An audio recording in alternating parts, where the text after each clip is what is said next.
To the border and the new influx of migrants crossing into Texas from Mexico. The huge wave of new arrivals is already overwhelming one city, and that's before we can see a change to a key government immigration policy. Nicole D'Antonio has this story from Washington, D.C. Rick and Cheryl, what's happening in El Paso, Texas continues to be a big talker right here on Capitol Hill. Specifically, how to deal with the increase in migrants gathering near the border. Now, today, local leaders there in Texas, they called on Congress for emergency funds and for resources to help deal with this crisis.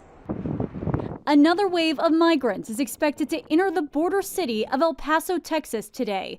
This is bigger than just El Paso. More than 7,000 people have crossed over from Mexico in just the past 3 days, as a pandemic-era immigration restriction known as Title 42 is set to be lifted next week. It currently allows authorities to immediately expel migrants crossing into the U.S. There's not enough shelters you can build to just handle it all right here. We have to rely on our partners throughout the nation. The jump in migrants is straining resources in El Paso. Shelters are full and many people are sleeping on the streets in freezing cold weather. Some Republicans blame Homeland Security Secretary Alejandro Mayorkas, saying he allowed the situation to get out of control. He has failed to secure our border and has thus endangered Americans. The Biden administration has already helped El Paso with its massive expenses. Now, city officials there are expecting to receive an additional $6 million from FEMA to help deal with the crisis.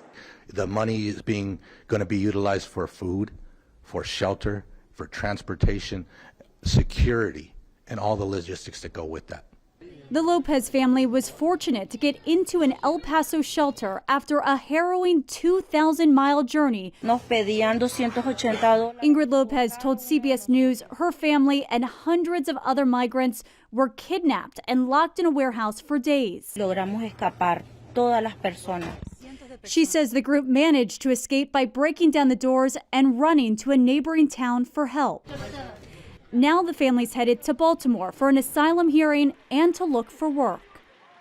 Now, as for the status of Title 42, it is now set to expire on December 21st. On Capitol Hill, Nicole D'Antonio, KHOU 11 News.